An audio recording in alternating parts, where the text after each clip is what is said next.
நிறைய பேர் கேட்குறீங்க சேலரி எம்ப்ளாயிஸ்க்கு நீங்கள் ஏன் வந்து ஆர்டி வந்து நீங்கள் ரெஃபரன்ஸ் கொடுக்க மாட்டேங்கிறீங்க, டாக்ஸ் சேவிங்ஸ் ஃபிக்ஸட் டெபாசிட்டை வந்து நீங்கள் வந்து ரெஃபரன்ஸ் கொடுக்குறீங்க அப்படின்ட்டு.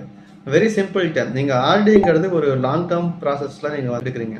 ஃபார் எக்ஸாம்பிள் ஒரு வீடு வாங்குறதுக்காகவோ இல்லை வந்து குழந்தைங்க படிப்புக்காகவோ இந்த மாதிரி தான் வந்து ஃபியூச்சர் படிப்புக்காக வாங்குறதுக்காக தான் நீங்கள் வந்து ஆர்டி போகிறீங்க. அப்படி பண்ணும்போது உங்களுக்கு ஆர்டி போடும்போது உங்களுக்கு டேக்ஸ் சேவிங்ஸ் வந்து ஏடிசி ரிடக்ஷன்ஸ் கிடைக்காது.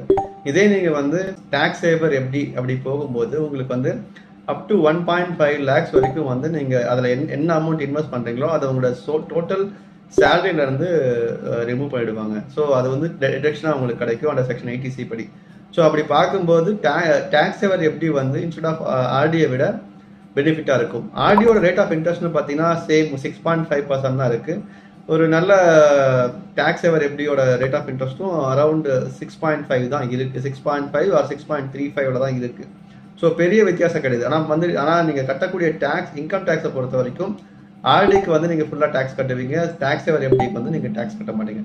இந்த ஒரு மேஜர் ரீசனுக்காக தான் வந்து நான் ஆர்டியை வந்து ரெஃபரன்ஸ் கொடுக்கறதுல அதுக்கு பதிலாக வந்து டேக்ஸ் சேவர் எஃப்டிக்கு வந்து ரெஃபரன்ஸ் கொடுக்குறேன். இது விஷயமா வேறு ஏதாவது டவுட் இருந்தாலும் நீங்கள் கேட்கலாம். எப்படி டேக்ஸ் சேவ் பண்ணலாம் அப்படிங்கிறது உங்களுக்கு ஏதாவது ஐடியா வேணாலும் கேட்கலாம்.